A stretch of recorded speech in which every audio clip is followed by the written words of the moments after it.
Quizá hay algo que tú no sabes y es que desde el momento en que tú entregaste tu vida a Cristo, recibiste un gran tesoro de parte de Dios. Y una de las joyas más grandes de este tesoro es tu testimonio personal. Este es el tema del cual vamos a estar hablando en esta tarde, de esta hermosa joya que Dios dejó en tus manos. Y la dejó en tus manos para que Él mismo la utilice como un instrumento para llevar a otros a los pies de Cristo. Realmente, todos los creyentes en Cristo hemos sido hechos testigos de un suceso extremadamente significativo. En Hechos capítulo 5 y versículo 32 nos dice que nosotros somos testigos suyos de estas cosas. Y también el Espíritu Santo, el cual ha dado Dios a los que le obedecen. ¿Y qué quiere decir esto? Que el ser testigo o el dar testimonio no es algo que nosotros hagamos por nosotros mismos, sino que esta acción de testificar es realizada por el Espíritu Santo en trabajo conjunto con nosotros. Por lo tanto, no debiéramos estar temerosos al dar este testimonio. Al contrario, debemos darlo valerosamente, mayormente sabiendo que Dios está de nuestro lado y también confiando en lo que dice segunda de Timoteo 1:7. Dice lo siguiente, porque no nos ha dado Dios espíritu de cobardía, sino de poder, de amor y de dominio propio. Pero a lo mejor ahorita en este momento tú te estás preguntando, pero bueno, a ver, ¿de qué me ha hecho testigo Dios a mí? En Hechos capítulo 1 y versículos 21 y 22 nos dice lo siguiente, es necesario pues que de estos hombres uno sea hecho testigo con nosotros de su resurrección. En este pasaje nos está hablando cuando Judas traicionó a Cristo y fue totalmente desechado para dar testimonio acerca de él. Entonces, los demás discípulos buscaron a alguien para que lo sustituyera, pero tenía que ser una persona que hubiera sido testigo de la resurrección de Cristo. Entonces, retomando la pregunta inicial, ¿de qué me ha hecho testigo Dios a mí? Pues nada más y nada menos que del evento más significativo de la historia de la humanidad y del universo, la resurrección de Cristo. Mira, no sé qué tan consciente haya sido de esto que te voy a comentar a continuación, pero cuando tú le dices a una persona que Cristo entró en tu corazón y que cambió tu vida, tú le estás diciendo a esa persona que Cristo no está muerto, sino que está vivo y de esta manera está siendo un testigo de la resurrección, así como lo fueron los apóstoles al principio. En relación a esto, la Biblia nos habla no de un solo testigo, sino de muchos testigos. Como por ejemplo, vamos a ver Apocalipsis capítulo 1 y versículos 1 y 2. Aquí nos habla de Juan, que era uno de los 12 apóstoles. El pasaje dice lo siguiente, la revelación de Jesucristo que Dios le dio para manifestar a sus siervos las cosas que deben suceder pronto. Y la declaró enviándola por medio de su ángel a su siervo Juan, que ha dado testimonio de la palabra de Dios y del testimonio de Jesucristo y de todas las cosas que ha visto. Definitivamente, el apóstol Juan fue un testigo de la resurrección de Cristo. Ahora, también el ser testigo de la resurrección no era solamente para los apóstoles, sino para todo discípulo de Cristo. Un ejemplo de esto lo tenemos en Antipas, el testigo fiel de la iglesia de Pérgamo, como dice en Apocalipsis capítulo 2 y versículo 13. Vamos a ver este ejemplo. Yo conozco tus obras y dónde moras, donde está el trono de Satanás, pero retienes mi nombre y no has negado mi fe, ni aun en los días en que Antipas, mi testigo fiel, fue muerto entre vosotros, donde mora Satanás. En la Biblia, la palabra testigo significa mártir, es decir, uno destinado a morir por defender su creencia o su ideología, y que en este caso de Antipas era el dar testimonio del Cristo resucitado. Antipas nunca dejó de dar testimonio de Cristo, por lo cual su nombre quedó plasmado para siempre en las Sagradas Escrituras, y el Señor se goza de llamarlo Antipas, mi testigo fiel. Aquí también cabe recalcar lo que el Señor nos dice de esta ciudad de Pérgamo, que era un lugar terrible, ya que en ella tenía su morada el mismo Satanás. Y la historia nos cuenta que cuando el emperador romano llamado Domiciano le dijo a Antipas, Antipas, renuncia a tu fe. ¿No ves que todo el mundo está contra ti? Antipas le respondió, si todo el mundo está contra Antipas, Antipas está contra todo el mundo. Lo que ocurrió posterior a esta declaración fue que Antipas murió siendo cocinado en un horno de bronce. Y vaya, esta es una historia bastante fuerte de un testigo fiel de la resurrección de Cristo. Y tú y yo como creyentes deberíamos estar dispuestos a sufrir por ser un testigo fiel. Quizá ahora estés pensando, híjole, pues eso de ser testigo de Cristo, pues como que está difícil, ¿no? Mira, déjame, te digo algo. Si tú sigues a Cristo, vas a tener sufrimiento. Y si te apartas de Cristo, también vas a tener sufrimiento. La diferencia se verá al momento de llevar fruto, ya que el que siembra para la carne, de la carne segará corrupción, pero el que siembra para el espíritu, del espíritu segará vida eterna, conforme nos lo dice Gálatas 6:8. En nuestro país, hace ya algunos años, se ha incrementado el problema de la inseguridad y se escuchan muchos testimonios de personas que fueron disueltos en mezclas químicas a manos del crimen organizado, como los 43 de Ayotzinapa, y por aquí, por allá se escuchan testimonios de este tipo.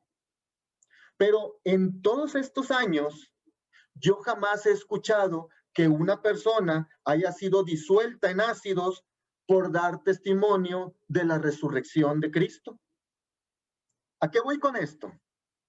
De que es posible que al escuchar este mensaje, pues te dé cierto temor de ser un testigo de Cristo, pero pudiéramos decir que hay una más alta probabilidad de morir de una manera tan tremenda como esta por andar en las cosas del mundo que por dar testimonio del Cristo resucitado. Y vaya, el hecho de que tú estés ahorita en esta reunión, pues esto implica que nadie te ha matado, ¿verdad? Y eso que tienes una joya muy preciosa dentro de ti. Realmente no hay nada más precioso en la vida que lo que Cristo ha hecho específicamente en ti. Por lo que tu testimonio es especial, único y altamente útil al Señor. Mira, quizá más bien tu temor es que la gente te pueda rebatir cosas concernientes a Cristo, a la Biblia, a la creación, etcétera. Y esto puede ser por tu falta de doctrina o enseñanza bíblica. Pero una cosa sí te digo, ellos callarán ante tu experiencia real con Cristo. ¿Te has preguntado alguna vez qué significa testificar? Es dar un tratado teológico de todas las enseñanzas bíblicas. Es tener mucho conocimiento de cultura, arqueología y hechos históricos de la Biblia o del mundo.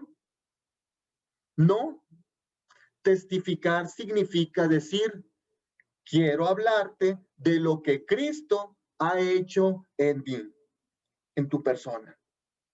El testificar o dar testimonio consiste en todas aquellas conquistas que Cristo ha hecho en tu vida. Por ejemplo, algunos cambios reales en tus acciones, en tus sentimientos, en tu manera de pensar, etcétera. Entonces, de una manera simple y sencilla, eso es testificar. Ahora, también debes ser consciente que tú como cristiano tienes 3 enemigos que están muy dispuestos a robar tu testimonio e intentar hacer trizas todo lo que Cristo ha hecho en ti. ¿Y quiénes son estos 3 enemigos? Bueno, uno es el mundo, el otro es Satanás y el tercero es tu antigua naturaleza, el hombre que vive debajo de tu propio sombrero. Pero, a ver, vamos a hacer un corte hasta aquí. Hasta este momento ya sabes lo que es testificar. Y también ya sabes que tienes algunos enemigos que quieren impedirlo. Por lo cual, pues tú debieras ser muy cuidadoso de no permitir que nada ni que nadie robe tu testimonio de Cristo, ya que te estarán robando, como ya lo mencionamos, una joya muy preciosa y de una riqueza inigualable. Quizá me dirás en este momento, ok, Ricardo, a ver, yo ya sé que al recibir a Cristo soy hecho un testigo de su resurrección y que tampoco tengo que ser un sabio para hablar de una manera simple lo que Cristo ha hecho en mí. Pero a ver, ¿no has considerado si es factible el dar un testimonio poderoso de Cristo en pleno siglo XXI? Es decir, en un mundo tan evolucionado y tan moderno como el nuestro. Y bueno, esta es una muy buena pregunta. Te lo digo sinceramente. Pero para una muy buena pregunta se requiere una muy buena respuesta. Déjame te doy un ejemplo bíblico de un testimonio poderoso de la resurrección de Cristo. Es más, ¿qué digo poderoso? Poderosísimo. Este es el testimonio del apóstol Pablo. El apóstol Pablo desarrolló ese arte de testificar y este era su único objetivo en su vida. Y nuevamente me vas a decir, Ricardo, pero el apóstol Pablo no es de mis tiempos, es de los tuyos a lo mejor, pero no de los míos. Él vivió en el siglo I y ahorita estamos en el siglo XXI. Y es cierto, pero ¿qué te parece si vemos en qué clase de mundo vivía el apóstol Pablo en pleno siglo I, cuando reinaba el poderosísimo sacrosanto imperio romano? Una descripción de este mundo del siglo I la tenemos en la carta del apóstol Pablo a los romanos, capítulo 1 y versículos 29 al 32, la cual nos narra que la condición y la conducta de la gente de ese tiempo era la siguiente.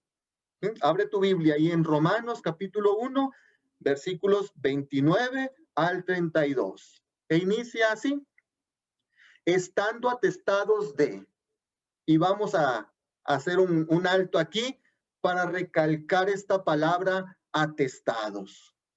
Si ponemos un ejemplo de esta palabra atestados, yo pudiera decirte, ¿sabes qué? Vas a ir a una casa que está atestada de cucarachas y tú abres la puerta y al abrirla, ¿qué esperas encontrar? ¿Una cucaracha? ¿Dos cucarachas? ¿Cinco cucarachas? ¿10 cucarachas? ¿50 cucarachas? No, esperas encontrar cientos o miles de cucarachas. De tal manera que al momento de que tú abres la puerta, lo primero que vas a observar es que se te suben por tu brazo esas cucarachas. Eso es estar atestados.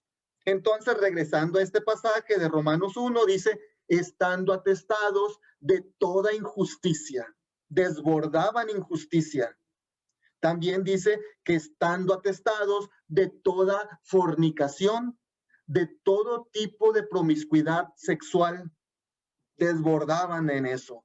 También dice que estando atestados de toda perversidad, era gente mala sobremanera. Estando atestados también de toda avaricia, todo era dinero, todo se movía en base a negocios, dinero. Y dice que estando atestados también de toda maldad. Y luego prosigue, llenos de, también vamos a poner ahí la palabra llenos, es hasta el tope. Entonces, llenos de envidia, eran bien envidiosos, llenos de homicidios, siempre estaban maquinando y no solamente los maquinaban, los llevaban a la práctica, eran homicidas, llenos de contiendas, era gente peleonera, que, me mandaste un post, yo te lo voy a contestar y mira, ahí te va. Siempre andaban ahí en contiendas. Dice, llenos de engaños, engañaban a otros y ellos también estaban siendo engañados. Y también llenos de malignidades. También nos dice el pasaje, murmuradores. Siempre andaban hablando mal de otras personas, detractores. Cuando no estaban de acuerdo con una idea o pensamiento, hacían una crítica bien ácida, una crítica así dura. De hecho, muchos memes actuales rayan en esa definición de detracción. También dice que eran aborrecedores de Dios, aborrecían totalmente al Señor, eran injuriosos, eran gente ofendedora, ¿sí? En todos los sentidos. Por ejemplo, hay personas que de 10 palabras, 6 son malas palabras y 4 las usan nada más para, pues, conjugar esas palabras, ¿sí? Era gente soberbia. Ellos pensaban que era la mejor generación de toda la humanidad existente, ¿sí? Era gente que obraba con soberbia en ese sacrosanto imperio romano. Era también gente altiva, gente que miraba a las otras personas así, de arriba para abajo. Dice que eran inventores de males, eran mentirosos como ellos mismos, desobedientes a sus padres, eran gente necia, era gente desleal, se ganaban tu confianza y cuando te daban la vuelta te encajaban una daga en la espalda. De hecho, así murió el emperador Julio César, fue traicionado por algunos de sus más cercanos. Dice, sin afecto natural, no tenían amor por las demás personas que vivían con ellos. Por ejemplo, actualmente hay muchas mujeres que entregan a sus hijos en su propio vientre a la muerte, ¿sí? Eso es sin un afecto natural. Era gente implacable, era gente sin misericordia, quienes habiendo entendido el juicio de Dios, que los que practican tales cosas son dignos de muerte, no solo las hacen, sino que también se complacen con los que las practican. Entonces, habiendo visto toda esta descripción, ahora yo te pregunto, ¿crees que es factible dar un testimonio poderoso de Cristo en esta clase de mundo? Pues sí, sí es posible. El apóstol Pablo nos dice en este mismo contexto de Romanos capítulo 1, en los versículos 14 y 15, dijo lo siguiente: a griegos ya no griegos, a sabios ya no sabios, soy deudor. Realmente el Señor había realizado un cambio muy profundo en el corazón del apóstol Pablo, que se sentía deudor a todos los hombres, a ricos y pobres, a sabios e ignorantes, a fifís y chairos. Y así como él, tú, como un testigo de la resurrección de Cristo, debes considerarte deudor a todos los hombres. Pero para esto necesitas tener amor por Cristo. ¿Sabes tú cuál es la actitud de una esposa enamorada? ¿Cuál es? Bueno, que ella siempre está hablando de su esposo. Pero si tú no amas a Jesús, tú nunca vas a hablar de Cristo.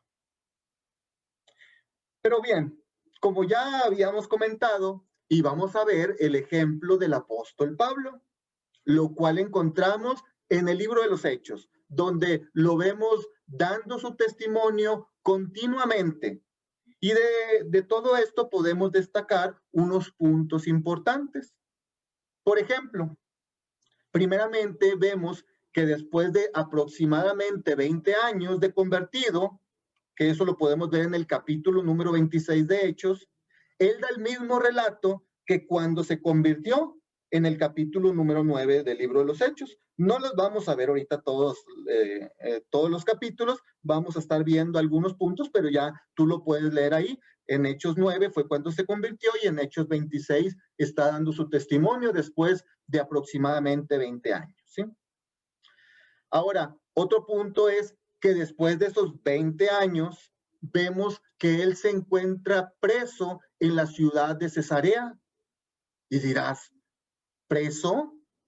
Pues, ¿cuál fue su delito? En Hechos 25:19 nos dice que tenían contra él ciertas cuestiones acerca de su religión y de un cierto Jesús ya muerto, el que Pablo afirmaba estar vivo. Entonces, ¿por qué estaba preso? Por ser un testigo de la resurrección de Cristo. Otro punto es que él sabía desde el momento de su conversión que Dios lo había escogido para dar testimonio, conforme a lo revelado a Ananías, otro siervo de Dios, en Hechos 9:15. El Señor le dijo a Ananías respecto a Pablo: ve, porque instrumento escogido me es este para llevar mi nombre en presencia de los gentiles, de reyes y de los hijos de Israel. En términos generales, de todo el mundo. Y claro, ciertamente esto Pablo lo sabía. Entonces, por eso lo vemos que al dar su testimonio en Hechos 26, versículos 1 y 2, declara lo siguiente. Él dice: me tengo por dichoso, oh rey Agripa. Esta expresión, me tengo por dichoso, aquí Pablo no está defendiéndose de las acusaciones que le están haciendo. ¿Por qué? Pues porque él no era un criminal. Para él, el dar su testimonio le causaba un gozo tremendo, independientemente de las circunstancias, ya que, como lo hemos dicho anteriormente, para él era lo más importante de su vida. También aquí, cuando da este testimonio en el capítulo 26 del libro de los Hechos, lo vemos que no dio un tratado de teología ante los reyes, en este caso ante Agripa, sino que él usó su testimonio personal. Entonces podemos decir que tu testimonio personal es la oportunidad que tienes como creyente para predicar el evangelio. Es decir, al Cristo crucificado, al Cristo sepultado y al Cristo resucitado.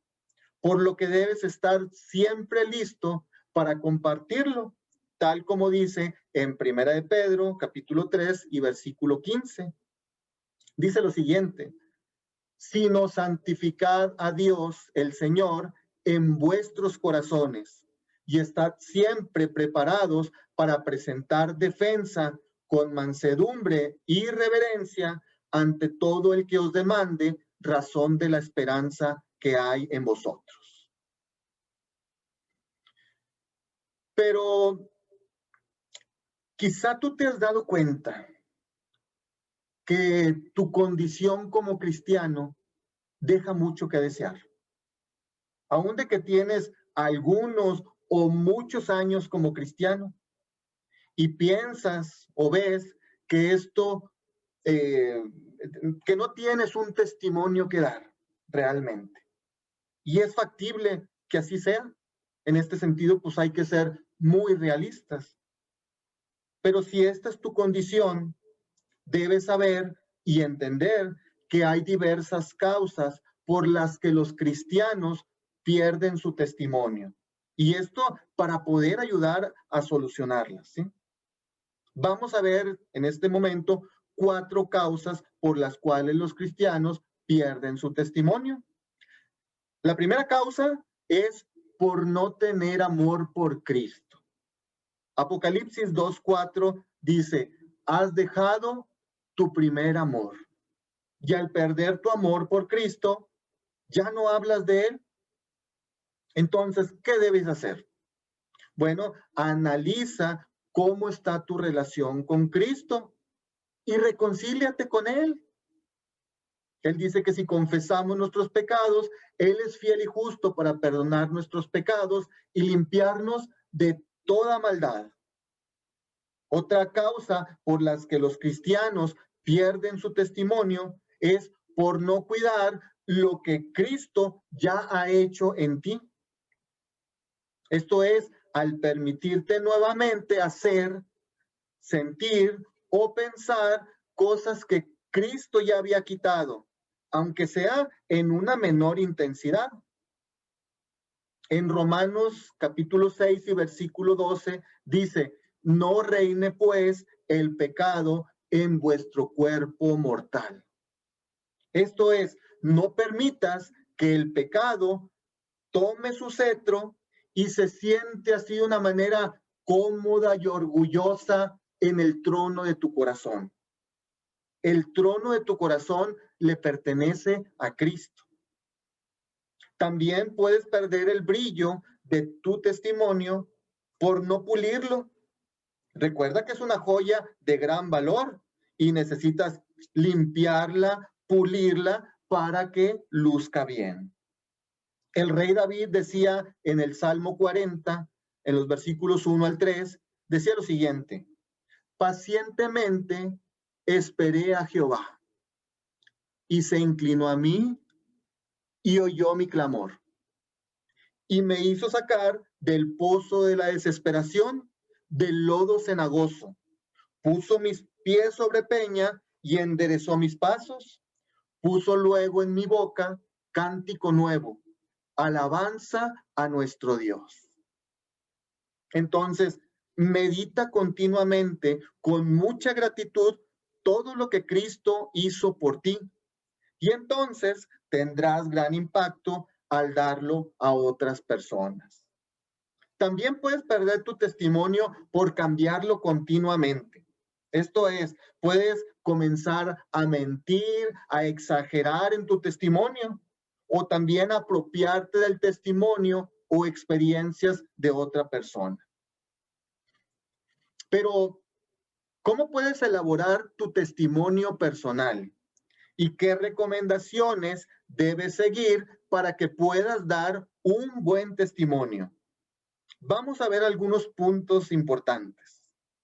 Lo primero que tienes que hacer es escribe tu testimonio para que lo puedas estructurar adecuadamente. La segunda recomendación es haz las siguientes divisiones. Primero, pon antecedentes, luego tu conversión y luego al último tu vida de servicio al Señor. ¿Qué vas a poner en antecedentes? Pues bien, habla de una manera sencilla tu vida antes de Cristo. Recuerda que para Dios cada vida es especial y Dios usa cada testimonio que está bajo su control y su dirección. Cuenta también en tu testimonio lo que tú creías que debías hacer para tener la vida eterna o para obtener la paz y el gozo que tanto necesitabas. También en esta parte de antecedentes menciona tus últimos movimientos antes de venir a Cristo. Eso es importante. En la parte de conversión, pues menciona de una manera sencilla también cómo te convertiste. Da detalles de esa conversión tuya, por ejemplo, la fecha, la hora, el lugar, las personas que estaban ahí y que pudieron atestiguar acerca de este hecho de tu conversión. En la parte de tu vida de servicio, pues bueno, comenta lo que el Señor ha hecho en ti a partir de esta tu conversión y también lo que está haciendo actualmente. Si estás enseñando personas, si estás sirviendo al Señor de una u otra manera, ¿sí? Otra recomendación es que no cambies tu testimonio. Dalo siempre igual. Usa la misma narración para que la gente vea que tú eres una persona honesta. De otra manera, pues puedes causar una mala impresión. Tampoco debes introducir cosas que antes no sabías. Por ejemplo, a lo mejor te pones así dramático y dices, aquí estoy como el hijo pródigo que ha regresado a los brazos del amante padre después de haber estado alimentándome de las algarrobas del mundo. No hagas eso, ¿sí? No debes tampoco presentarte fuera de la realidad. Por ejemplo, no, es que yo era tan malo. Es más, casi me metían al penal, ¿sí? Recuerda, no debes de exagerar, ¿sí? Otro punto es, no hagas tu testimonio demasiado largo, ¿sí? Usa como máximo 7 minutos, como mínimo 2 minutos. Con eso es más que suficiente para dar tu testimonio. También haz un balance de la duración en cuanto al tiempo de las 3 divisiones que te mencioné, antecedentes, conversión y tu vida de servicio. Por ejemplo, si vas a ampliar 7 minutos para tu testimonio, tú puedes pues tomar 2 minutos para antecedentes, 2 minutos para tu conversión, hablar de tu conversión y 3 minutos para hablar de tu vida de servicio. Eso pues tú ya lo administras como tú quieres, pero trata de mantener ese balance, ¿sí? Otra recomendación es medítalo continuamente. ¿Para qué? Para que siempre lo tengas fresco en tu mente y lo puedas dar inmediatamente en cualquier lugar, ¿sí? Ahora, el siguiente punto es ese. Aprovecha cualquier oportunidad que tengas para compartirlo, ya sea ante una o más personas. Y la última recomendación es, así como el apóstol Pablo después de 20 años, aquí es úsalo toda tu vida. Recuerda que tu testimonio es una joya muy valiosa para Dios. Entonces, hasta este momento, ya sabes que eres un testigo de la resurrección de Cristo, que también es factible dar en este tiempo un testimonio poderoso de parte de Dios, que tu testimonio debe estar basado solamente en lo que Cristo ha hecho en tu vida.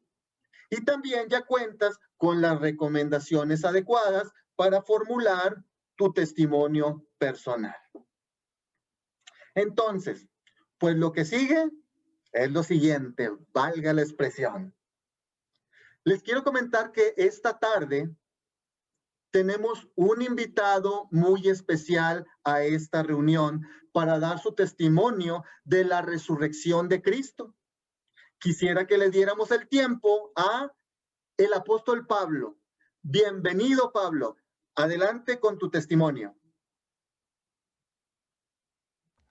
Hola, Ricardo.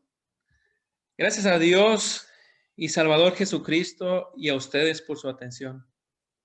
Mi vida, pues, desde mi juventud, la cual desde el principio pasé en mi nación, en Jerusalén, La conocen todos los judíos. Conforme a la más rigurosa secta de nuestra religión, viví fariseo. Yo ciertamente había creído mi deber hacer muchas cosas en contra del nombre de Jesús de Nazaret. Ocupado en esto, iba yo a Damasco y oí una voz que me hablaba y decía en lengua hebrea: Saulo, Saulo, ¿por qué me persigues? Dura cosa te es dar coces contra el aguijón. Yo entonces dije: ¿quién eres, Señor? Y el Señor dijo: yo soy Jesús, a quien tú persigues. Pero levántate y ponte sobre tus pies, porque para esto he aparecido a ti, para ponerte por ministro y testigo de las cosas que has visto y de aquellas en que me apareceré a ti. Por lo cual, no fui rebelde a la visión celestial, sino que anuncié que se arrepintiesen y se convirtiesen a Dios, haciendo obras dignas de arrepentimiento. Por causa de esto, los judíos, prendiéndome en el templo, intentaron matarme. Amiga, amigo, tú que escuchas esta tarde, ¿crees a lo que dicen las sagradas escrituras? Yo sé que crees. Si el Señor ha persuadido tu corazón a ser cristiano, entrégate a Él y da testimonio de Él. ¿O qué? ¿Se juzga entre vosotros, cosa increíble, que Dios resucite a los muertos? Muchas gracias por su atención. Pues excelente, muchas gracias al Señor y al apóstol Pablo por su hermoso testimonio. A ver, un momentito, permítame. Sí, ok. Sí, es que miren, me comenta el apóstol Pablo que si quieren conocer más acerca de lo que Dios ha hecho en su vida, él escribió 14 libros y que los pueden encontrar en Amazon o en alguna otra tienda online, ya sea en su versión en papel o electrónica, ¿eh? Si les interesa más, lo pueden conseguir con toda facilidad. Bien, ya para concluir, en 2 Corintios capítulo 3 y versículos 2 y 3, el Señor nos dice lo siguiente, que nuestras cartas sois vosotros, escritas en nuestros corazones, conocidas y leídas por todos los hombres, siendo manifiesto que sois carta de Cristo, expedida por nosotros, escrita no con tinta, sino con el Espíritu del Dios vivo, no en tablas de piedra, sino en tablas de carne del corazón. Esto es, que en cada creyente, Cristo ha escrito una carta que va dirigida hacia toda la humanidad. Y dicha carta no está escrita en tablas de piedra, en hojas de papel o en medios electrónicos, sino que tú que eres un creyente en Cristo, Jesús la escribió en este tiempo en tu propio corazón. Por lo tanto, esta carta no está dirigida para nuestros antepasados, sino que debe ser conocida y leída por todos los hombres en este tiempo. Ya vimos que el apóstol Pablo no dejaba pasar la oportunidad para compartir su testimonio personal. Y en su testimonio que nos acaba de compartir ahorita, nos dijo, por lo cual no fui rebelde a la visión celestial. Entonces, cristiano de este tiempo moderno, tienes un challenge. El reto para ti el día de hoy es el siguiente. ¿Serás rebelde a la visión celestial o tomarás el reto de dar al mundo tu testimonio personal? Muchas gracias.